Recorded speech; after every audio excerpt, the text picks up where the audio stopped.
What's going on, everybody? Welcome back to the channel. We got to talk about Keel infrastructure.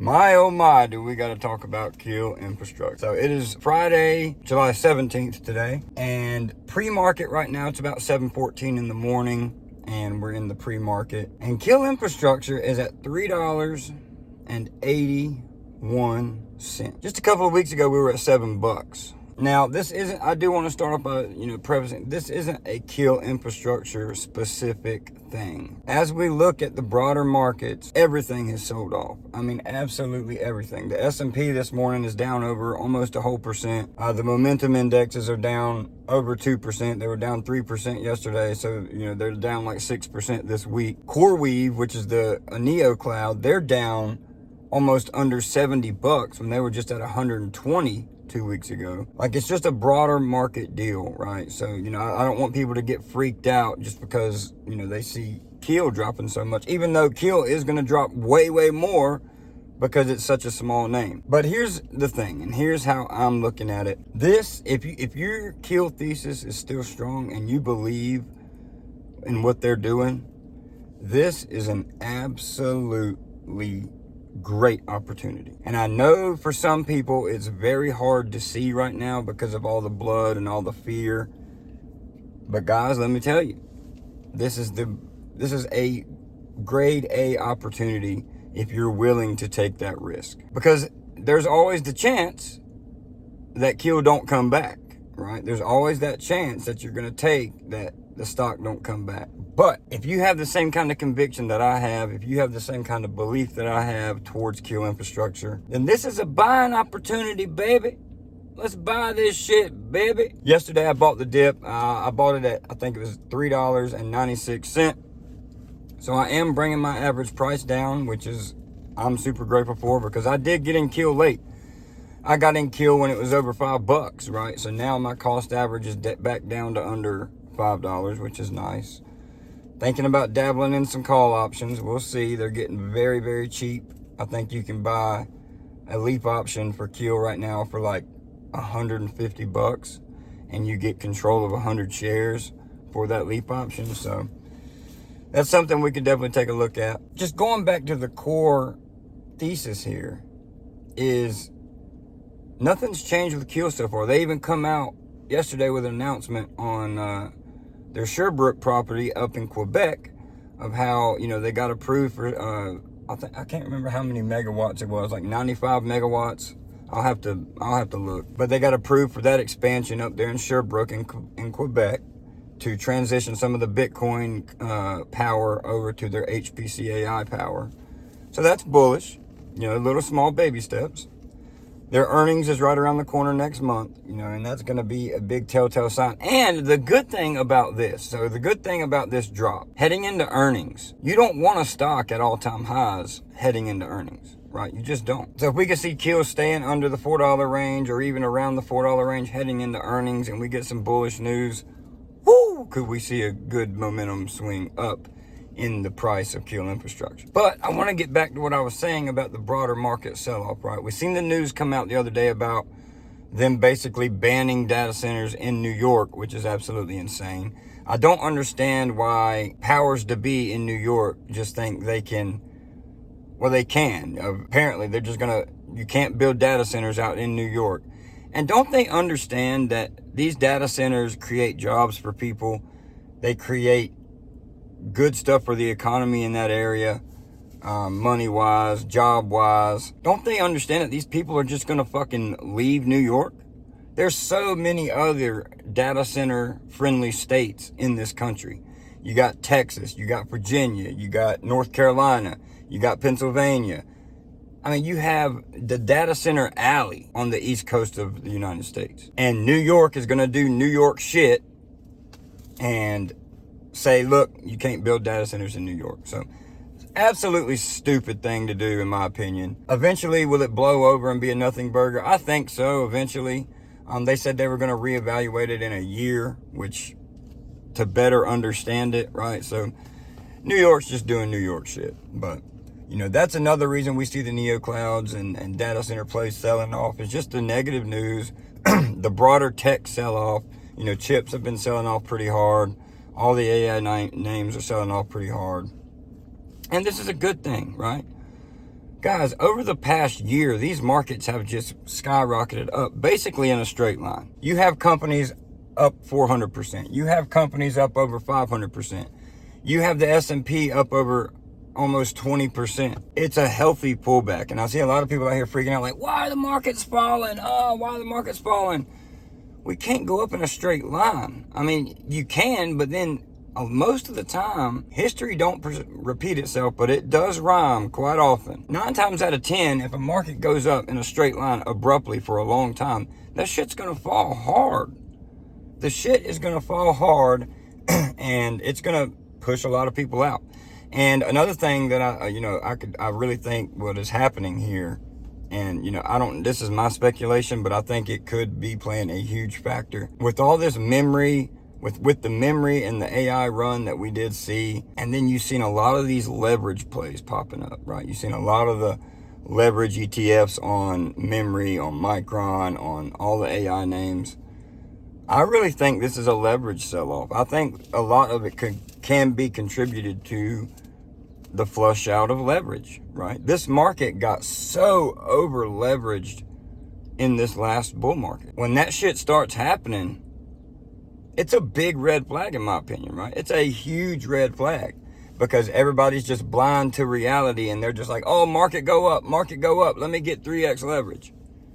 And then eventually that shit's gonna turn and bite you right in the ass. And then another thing that happened yesterday is we seen Netflix come out and lay a goose egg on their earnings. I don't know, guys, I just wanna make this video to get people to, chill out for a minute, Everything's still good. It's not a Keel infrastructure thing. The whole broader markets are selling off pretty heavy.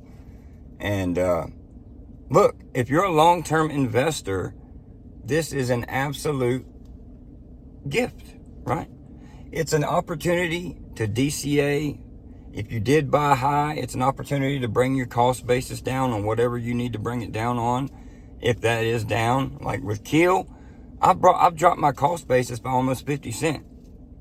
Just with this pullback, which is huge. A lot of the other names I'm in aren't back down to my entry point levels, but they're getting there if they keep falling. But yeah, just use this as an opportunity. I've noticed over the past couple of years that this market, the people investing in this market have gotten so short-sighted. It's unhealthy. And you're not supposed to be investing for the short term, right? If you're a day trader, if you're a swing trader, I get it, right? You can be short-sighted and, look towards the next week, look towards the next month. But if you're here in the stock market to build actual wealth, to be an actual investor for your lifetime, you got to start thinking outside the box. You got to start thinking years and years and years, decades down the road. 5-10 years from now, we're going to look back on this and be like, holy shit. We were blessed to be able to buy at these levels that we're at now, right? That's just how the markets are.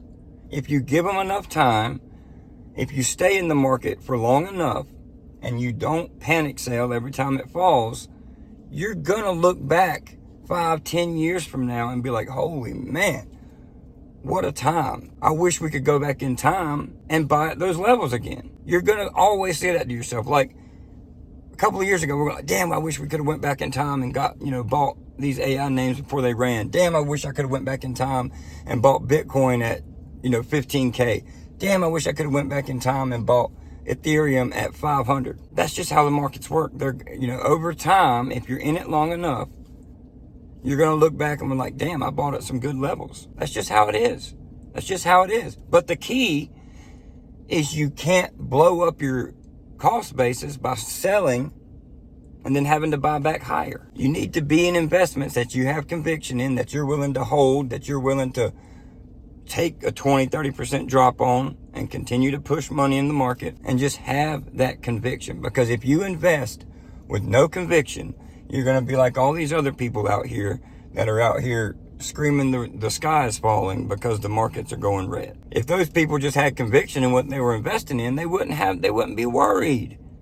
They'd be out here saying, thank God we're getting a dip opportunity. Now look, could the markets keep falling? Could they keep falling and keep falling hard? They could. because we do see the Iran tensions heating back up. Hold on, let me get a drink. My throat is absolutely wrecked. So we see what's happening in Iran right now. You know, Trump saying we're at war. Oil prices are shooting back up. Shit can happen. The markets could keep falling. But looping back around to the point of this video about Keel infrastructure. Yes, it's fallen, and it's fallen pretty damn hard the past couple weeks. If you're in it for the right reasons, you believe in the company, you're here following this YouTube channel because you want to stay up to date and know what's going on with Keel, then everything's fine. Everything is going as planned. Nothing has changed. Nothing's come out with Keel. No information has come out to make me want to think otherwise. Nothing. There was even an update, a positive update yesterday. So you got when you start getting a little worried and when you start getting a little scared of stuff, just zoom out. Just zoom out.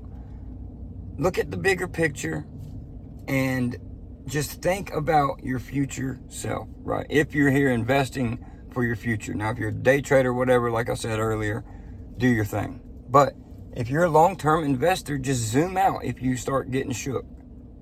Come to my channel and watch one of my videos. I'm sure I'll be on here preaching the same old story. You know, not worry. Now, if there is something to worry about, I'll let you know.